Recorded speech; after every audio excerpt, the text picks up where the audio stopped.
Bismillahirrahmanirrahim. Alhamdulillahi rabbil alamin. Wassalatu wassalamu ala nabiyyina Muhammad wa ala alihi wa ashabihi wa sallam. Amma ba'd. Në dersën e fundit filluam me shpjegu hadithën e 7 prej 40 haditheve që i sjell Imam Neveviu në librin e tij. Dhe pra ishte hadithi ku pejgamberi sallallahu alaihi wasallam tregon se e gjithë feja është nasihat.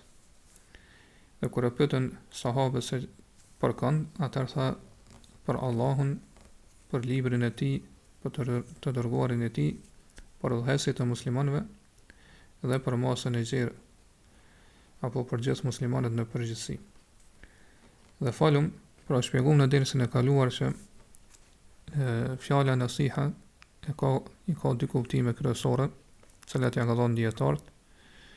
E kuptimi i parë është pra ajo lidhja e pastër dhe kulluar mes dy personave ose mes dy gjërave, lidhja e cila sjell pra përputhjen e plot dhe pra nuk ka ndonjë mos përputhje e cila pastaj shkakton pra mos harmoni ose do thot mos marrëveshje, ndarje kështu me radhë.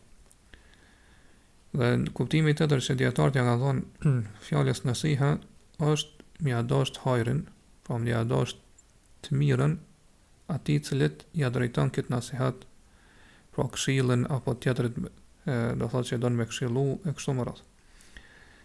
Dhe tham që sa i përket tri të parave që i shpjeguam në dersën e kaluam, pra përputhet edhe interpretimi apo shpjegimi i parë që dietarët ja kanë dhënë kësaj fjale. Po që feja është nasihat për Allahun, për të dërguarin, për librin e tij dhe për të dërguarin e tij, pra qëllimi është që do të ketë pra atë lidhjen e fortë dhe të pastër mes besimtarit dhe Allahut, librit të Allahut dhe të dërguarit të Allahut subhanahu wa taala, pra të plotësojë të drejtat edhe haqet obligative dhe të preferuara që i kanë raport me Allahun, me pejgamberin sallallahu alaihi wasallam dhe me librin e Allahut, me Kur'anin. Kurse sa i përket kuptimit i dytë që feja është nasihat, pra që me ja dashur hajrin dhe të mirën tjetrit, atëherë kjo i përfshin këto dy të fundit që më përmend hadith, po kur pejgamberi sallallahu alaihi wasallam thotë wala immatil muslimin, pra me pas nasiha në raport me udhëheqësit e muslimanëve. Po qëllimi është mi plotësu edhe mi dhon hakun drejtën që e meritojnë ata, pra që Allahu subhanahu wa taala u ka dhënë atyre në Kur'an dhe e ka sqaruar pra në librin e tij, po ashtu pra hakun edhe drejtën të cilën ja u ka dhënë dhe ka sqaruar pejgamberi sallallahu alaihi wasallam në sunetin e tij. Dhe kjo arrihet duke u bindur atyre në gjërat të cilat na urdhërojnë ata edhe që janë të mira, pra që janë vepra të mira edhe janë pra ibadete, adhurime ndaj Allahut subhanahu wa taala. Si dhe mos t'ju bindemi atyre në gjunahe dhe në mëkate apo në mosbindje ndaj Allahut subhanahu wa taala. Po ashtu për hakut që ata kanë ndaj nesh, pra drejtës që kanë ndaj nesh është që ne pra bashkohemi me ta, të unifikohemi rreth të vërtetës dhe udhëzimit. Dhe rreth atyre gjërave dhe çështjeve që për cilat e dim që nuk ka mëkat për Allahun subhanahu wa taala. Po ashtu pi haku dhe drejtës së tyre ndaj nesh është që ne të mundohemi që zemrat e njerëzve t'i tubojmë edhe t'i mbledhim, pra t'i bashkojmë rreth tyre, që të lutemi për ta, që Allahu subhanahu wa taala pra më dhon sukses, Allahu subhanahu wa taala më udhëzoi kështu më radh. Dhe kjo nasiha i përfshin pra hakun drejtën obligative edhe ato që është vetëm mustahabe preferuar. Pra kur lutemi për ta, atëherë lutemi pra që Allah subhanahu wa taala më udhëzoi dhe më dhon sukses e kështu me radhë. Po ashtu pra pi hakut obligativ ose drejtës obligative që kanë ata ndaj nesh është që nuk lejohet të qohemi në kryengritje kundër tyre, pra të rebelohemi edhe të bëjmë kryengritje kundër tyre, pra me bë khuruj, kryengritje me shpatë. Edhe këto e bëjmë si bindje ndaj Allahut subhanahu wa taala dhe ndaj të dërguarit të Allahut subhanahu wa taala, nga se ata pra na ka urdhëruar që t'ju bindemi udhëheqësave tonë. Po ashtu nëse ka do të thonë udhëheqës musliman, atëherë për hakut drejtës që ka, pra drejtës obligative që ka i ndaj nesh, është që ne pra t'ja dhojmë bejan, pra t'ja dhojmë zotimin për besnikri edhe bindje. Dhe pra besimtari nuk lejohet me vdek përderisa ka udhëheqës musliman, pa ja dhënë bejan edhe zotimin për besnikëria atina. Edhe pra nëse vdes, që shkon hadithet e pejgamberit sallallahu alaihi wasallam, përderisa ka udhëheqës musliman, nëse vdes pa ja dhënë bejan, atëherë ka vdekë me një vdekje të jahilietit, pra sikurse në periudhën e ignorancës para islamit. Pra në përgjithësi ne duhet të zbatojmë ato gjëra edhe t'i kryejmë ato urna që ata na urdhnojnë me to, ato gjëra që na urdhnojnë me to, përderisa ato nuk përbajnë mëkat ndaj Allahut subhanahu wa taala. Dhe të ndalohemi prej atyre gjëra që ata na ndalojnë, përderisa kjo nuk është pra adhurim edhe bindje ndaj Allahut subhanahu wa taala. Pra qëllimi është që këto hyn ato gjëra që janë prej natyrës së obligimeve. Pra nëse na urdhnojnë me diçka në kundër të në obligimeve, atëherë qysh më lart nuk ka bindje ndaj tyre. Po ashtu nëse na urdhërojnë për mëkat, me i bë mëkat Allahu subhanahu wa taala, atëherë nuk ka bindje ndaj tyre. Ndërsa çështjet që janë të natyrës së mustahabateve, po çështjeve të preferuara, apo që janë ijtihadate, pra mendime dhe opinione të cilat udhëheqësit kanë arrit në atë përfundim edhe në atë vendim, atëherë këto dohet që besimtarët pra mendimin e fundit t'i lajnë udhëheqësit. Pra atë që e sheh udhëheqësi musliman, edhe t'i bindën edhe dohet punojnë me atë që ai e sheh ose atë vendim që ai ka marrë. Pra në çështjet që janë preferuara apo çështjet që janë prej natyrës së ijtihadateve, pra prej gjërave që pas një studimi ose hulumtimi udhëheqësi musliman arrin në këtë përfundim. Nga se kur ne i bindemi atyre në këto çështjet e fundit, atëherë do thotë këto arrihet me lejen e Allahut subhanahu wa taala të realizohen dobitë dhe interesat e njerëzve, robërve, po do thotë edhe dobitë dhe interesat e vendit. Dhe do thotë kjo është ajo që dietarët e kanë shkruar edhe e kanë sqaruar në librat e tyre kur kanë folur për këtë temë. Po ashtu do thotë për nasihes në raport me udhëheqësit është që t'i këshillojmë ata. Pra t'i këshillojmë për gjërat ose lëshimet që i kanë. Pra gabimet, t'ju tërheqim vërejtin gabimet që i kanë bërë në raport me Allah, në raport me fenë Allahu subhanahu wa taala, pra aty ku ata e kanë shkel kufit e fesë Allahu subhanahu wa taala, edhe kjo shkallë e nasihes, pra kjo nivel ose shkallë e nasihes, pra këshillimet e udhëheqësve siç e kanë përmend, pra dietarët Ibn Daqiq al-Eidi në komentin e tij, po ashtu edhe tjerët, pra komentin e Ibn Daqiq al-Eidi që e ka për 40 hadithet, po ashtu këto e përmend edhe Imam Neveviut kur e komenton Sahihin e Muslimit, edhe tjerë për dietarëve ka thonë që kjo është farz kifaje, po është obligim kolektiv. Pra një pjesë e muslimanë kanë për obligim me shku edhe me këshillu udhëheqësit e tyre. Edhe nëse një pjesë do thotë e kryejnë këtë obligim, atëherë gjunahi bën prej pjesës tjetër. Pra e drejtë udhëheqësit të muslimanëve është që ata me shku edhe me këshillu. Pra me shku te ai, edhe me sqaru të vërtetën, edhe me hap syt, do të me shpjegu dhe me sqaru dhe me tregu se si do të me vepru cila është e sakta. Pra me sqaru se çka ka urdhëruar Allahu subhanahu wa taala dhe çka ka urdhëruar i dërguari i tij sallallahu alaihi wasallam. Pra të ndihmohet në bindjen ndaj Allahut subhanahu wa taala. Ti tregohet cila është e sakta dhe rruga, pra cilat janë veprimet e sakta dhe korrekte.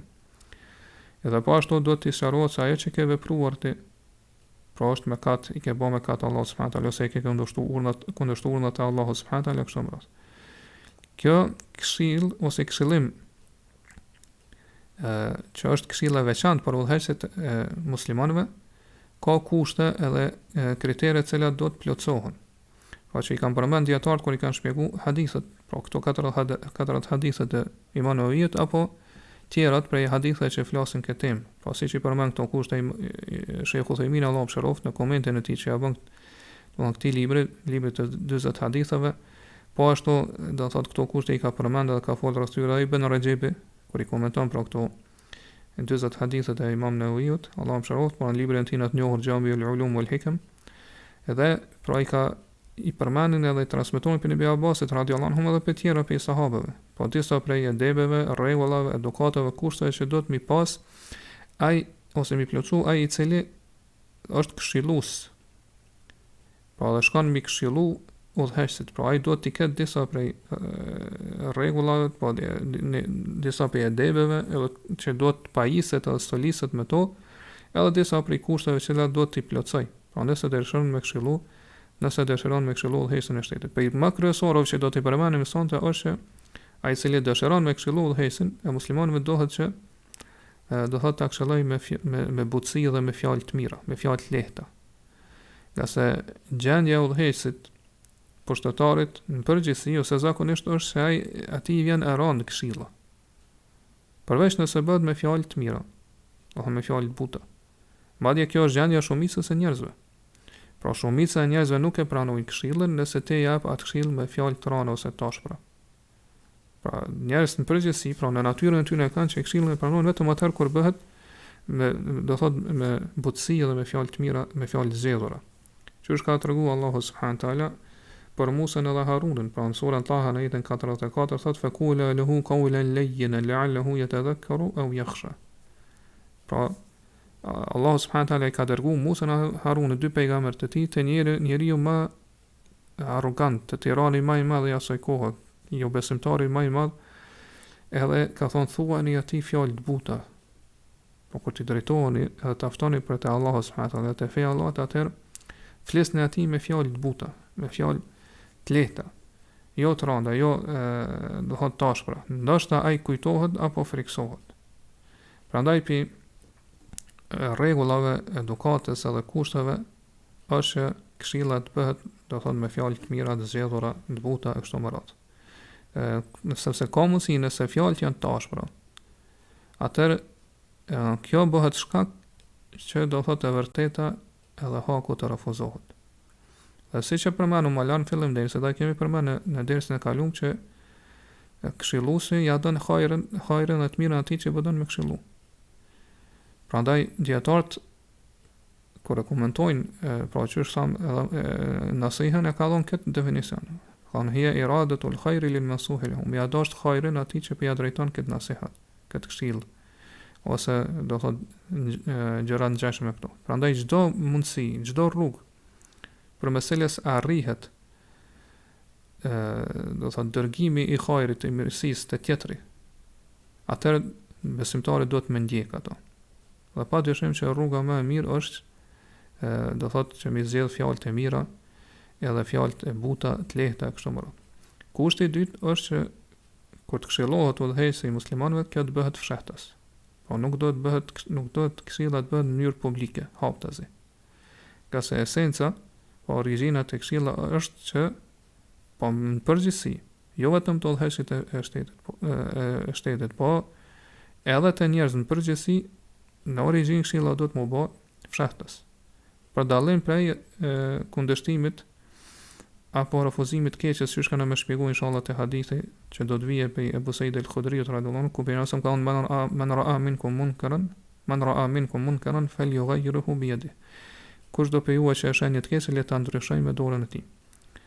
Pra ndryshimi i të keqes në esencë bëhet në formë publike. Mirë, po te këshilla është e kundërta. Po te këshilla në origjinë edhe në esencë duhet të bëhet fshat. Sidomos do thonë te udhëheqësi i shtetit, atëherë është kusht edhe është obligim që këshilla të jetë sheriatike, të jetë e ligjësuar fetarisht që të bëhet fshehtas.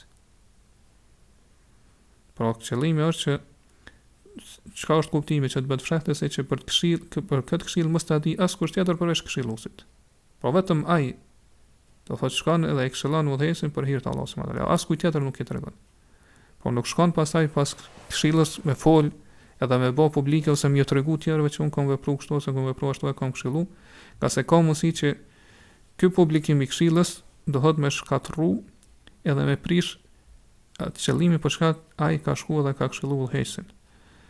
Ndoshta dohet kjo dohet kur përhapet kjo dhe e merr dhënë që dohet filon udhëheqësi është këshilluar prej filanit ose prej një grupi të njerëzve kështu më radh, atëherë dohet kjo për ato bëhet më e vështirë me pranu këshillën.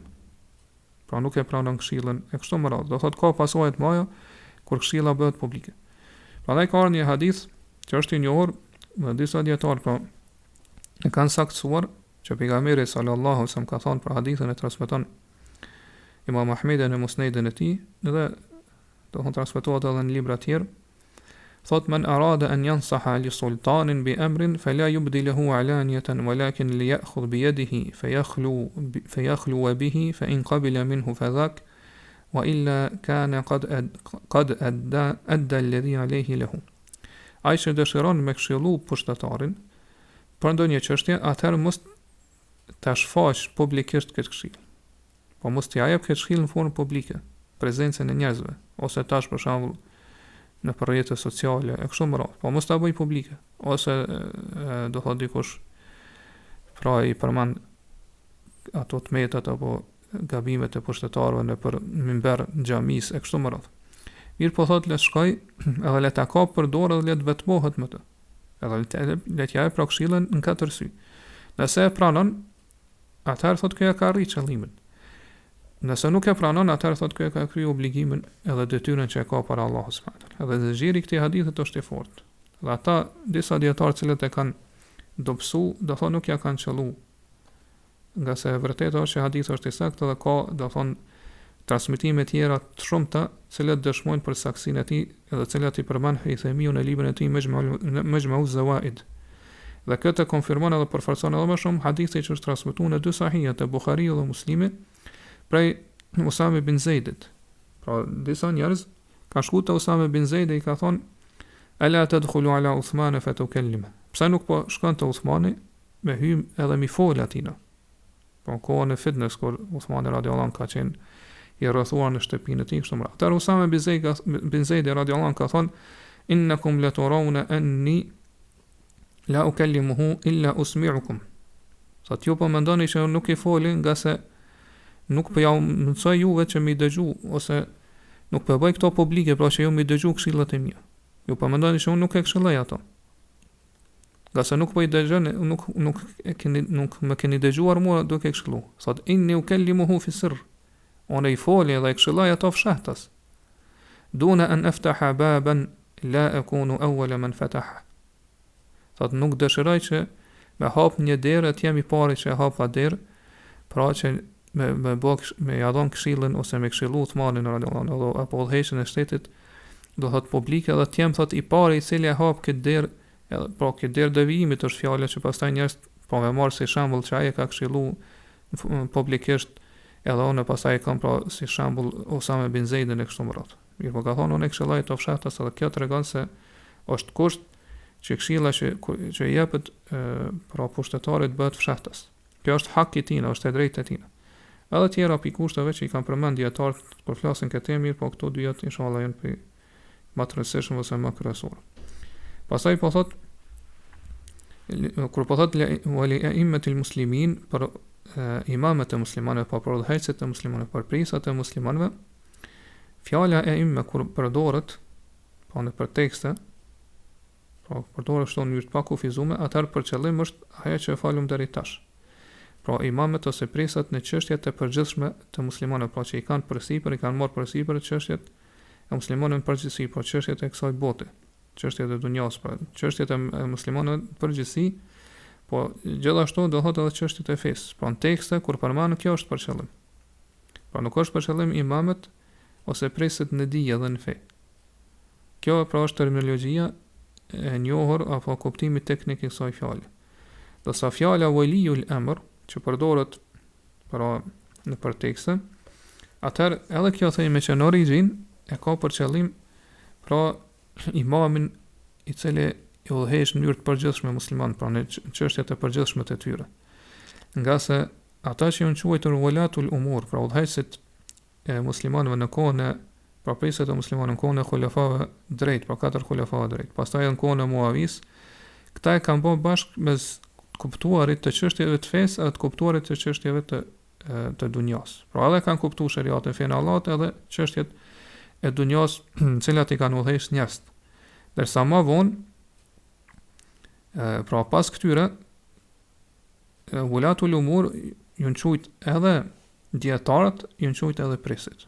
Mirë po secili pra është udhëheq në atë çështje me cilën veçohet. Pra umarat priset e muslimanëve janë ulatul umur, po udhëheqët e tyre ose pushtetarët e tyre në çështjet e përgjithshme që kanë bëjnë me çështjet e muslimanëve në përgjithësi. Kurse dietarët janë ulat ulumur në çështjet e fesë, pra me çështje që ndërlidhen me fenë e njerëzve. Prandaj më vonë pra kur përmendet fjala ulatul umur ose ulatul amr, atëherë janë për qëllim, nganjëherë është për qëllim kjo, nganjëherë është për qëllim pra kuptimi tjetër.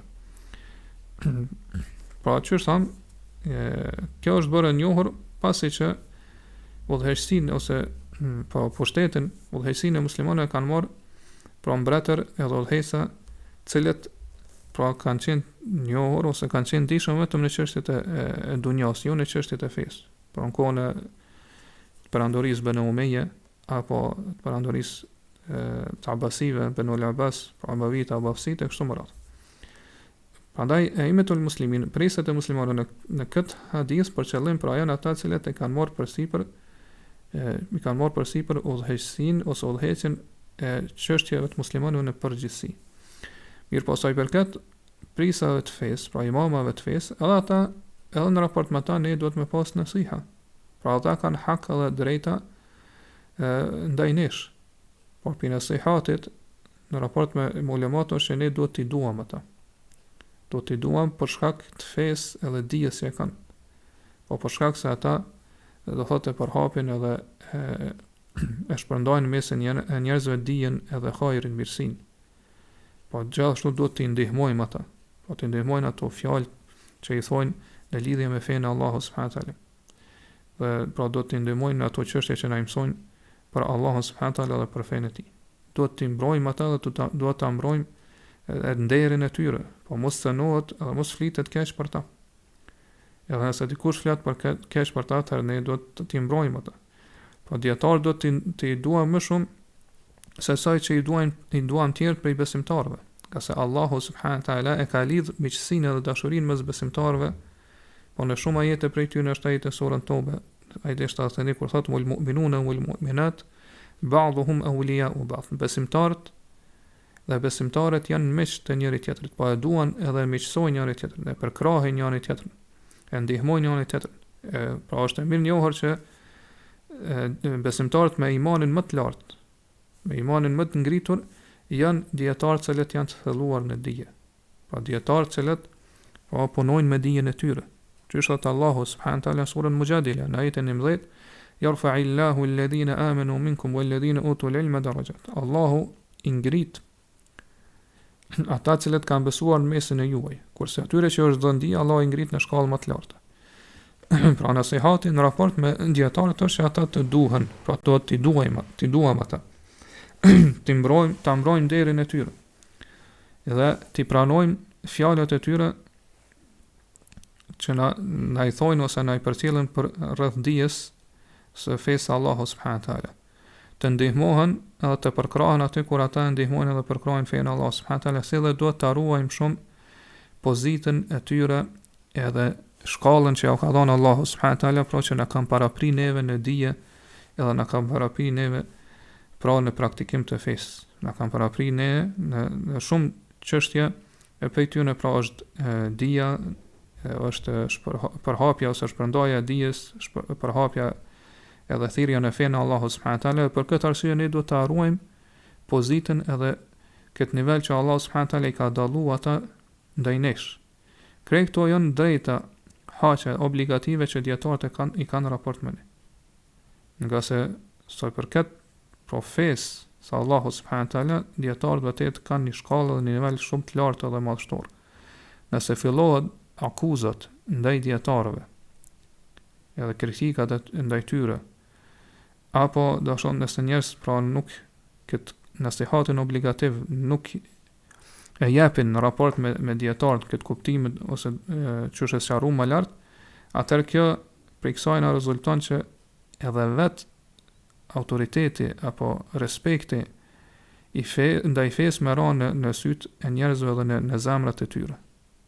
Nga se kush janë ata cilët e bartin fenë edhe çështjet e fesë edhe shpjegojnë fenë të njerëz, pra dietarët. Nëse dietarët binë prej syve të njerëzve dhe zemrat e tyre, atëherë do thonë bën autoriteti e tyre, atëherë automatikisht ka marrë edhe autoriteti apo do thotë respekti ndaj fesë prej zemrave dhe syve të njerëzve. Dërsa pejgamberi po vazhdon muametihim, pra me pas nasihat, pra nasiha i takon edhe masës së përgjithshme të njerëzve, masës së gjerë të muslimanëve. Pra nasihatin për muslimanët në përgjithësi është që mi udhëzu ata dhe mi drejtu në atë që është mirësia e tyre. Po që në atë që ata arrin mirësinë e tyre në këtë botë edhe në botën tjetër.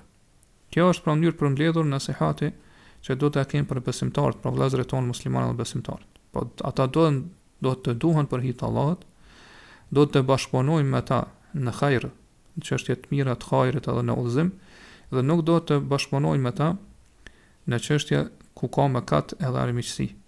Po do t'ju sqarohet e vërteta, do të këshillohen rreth vërtetës, qysh do të udhëzohen drejt asaj që është mirësia e tyre në këtë botë dhe në botën tyre, në botën tjetër, në të gjitha llojet e këshillës, qoftë me fjalë, qoftë me vepra.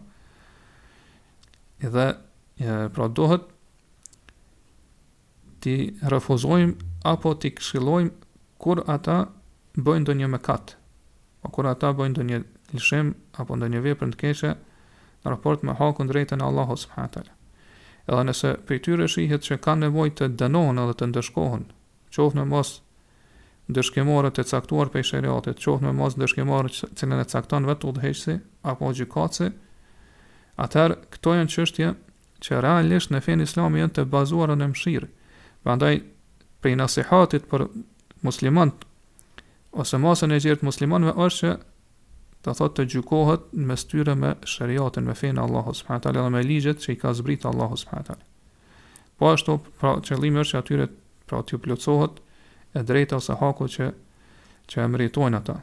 Pra ata besimtarët duhet të nëse janë pra në udhëheqësinë tonë, nëse janë në pushtetin tonë, do të detyrohen të zbatojnë urdhat e Allahut subhanahu wa taala, sipas mundësisë. A nëse prej tyre pra ndodh që e veprojnë të kundërtën, atëherë dohet pra udhëheqësi asaj që i ka në udhëheqësinë e tij, pra që i ka në pushtetin e tij, do të shtoj përpjekjet në maksimum që t'i përmirësoj ata. Pra t'i përmirësoj ose duke ja sqaruar vërtetën përmes cilës pra arrin lumturinë edhe arrin udhëzimin këtë botë edhe në botën tjetër, ose duke i detyruar sipas gjendjes edhe rrethanave që i sheh pra udhëheqësi apo kushdo që i ka ata në pushtetin e udhëheqësin e tij. Dhe çdo drejt që e ka muslimani ndaj muslimanit tjetër hyn te nasihati për masën e gjerë të muslimanëve. Pra gjitha ato drejta që janë përmend hadithet pejgamberit sa po që më ia kthy selamin, do thot mi thon Allah të mëshiroft, ja hamkallahu kur ai të shtinë, do thot elhamdulillah që më vizitu kur smuhet, do thot më përgjigj thirrës kur ai të fton, pastaj do thot më përcjell xhenazën, kur kërkon për te e këshill, do më thonë te me këshillu, e kështu më radhë dhe tjera, do thonë që kanë në hadithe që do thotë me dash për vllahun ton atë që e don për veten tonë. Kjo pra është prej çështjeve obligative të imanit, besimin, nga se pejgamberi sallallahu alajhi wasallam ka thënë nuk ka besuar askush prej juve përderisa nuk e don për vllahun ton atë që për vllahun e vet atë që e don për veten. Pra kjo tregon se është obligim me dash për vllahun ton atë që e dëshiron për veten. Kjo hyn pra te nasihati që do të më pas në raport me vllahun ton musliman. Pra që është më lart më ia dash të hajrin, mos me pas do thotë qëllime të këqija për ta, mos me urrejt, mos me pas paragjykime, mos me pas dyshime rreth tij, pastaj do thotë mos me bë gibet, mos me përgoju, mos me bërë fjalë, do thotë me bën nemime, me bërë fjalë që me bë përçamje mes tyre, do thotë e kështu me radhë, do thotë mos me mashtru në për do thotë biznes ose tregti, apo do thotë mos më ndërhy, do thotë në kontratën që e kanë shkruar apo fejesën, do thotë që e ka do hani kanë kthy përgjigje pozitive familjarët, vajzës on ty nuk lejohet pasaj me shku më ndërhy. Edhe tjera që kanë ardhur hadithe që janë prej haqa ose drejtave që i kanë musliman ndaj njëri tjetrit. Po prej kësaj po kuptojnë se vërtet ky hadith ose fjala nasiha që u përmend në këtë hadith është fjalë madhështore, është fjalë gjithëpërfshirëse që i përfshin gjitha të drejtat që kanë bëjnë me fenë Allah subhanahu wa taala, pavarësisht a janë pra drejta në raport me Allahun që i kem, pra që do të më plasu në raport me Allahun, apo në raport me librin e Allahut, apo në raport me të dërguarin e Allahut, apo në raport me udhëheqësit e muslimanëve dhe masën e gjerë të tyre. Prandaj vërtet kjo është një fjalë madhështore edhe përmbledhse që i ka përmbledhur të gjitha të drejtat për meselave, pra arrihet hajri, mirësia në këtë dunja, edhe në botën tjetër, për atë i cili pra e jep nësihën e tij në raport me këto që i përmendëm më lart. Prandaj çdo kush i cili tregohet i mangët, neglizhent në një urnën prej urnave të Allahut subhanahu wa taala, apo një çështje për çështjeve që ka urnuar Allahu subhanahu wa taala të veprojnë, ose ka thirrë ose na ka ftuar që të veprojnë, atëherë realisht ai do thot ka mangësi në një çështje ose në një gjë, një pjesë të nasihatit që është obligativ, e padyshim që ndihma edhe suksesi janë vetëm prej Allahut. Edhe inshallah në dersën e ardhshëm do të flasim për hadithën e 8. Allahu subhanahu wa taala di më mirë, Allahu a'lam, wa sallallahu ala nabina Muhammad wa ala alihi wa sahbihi wa sallam.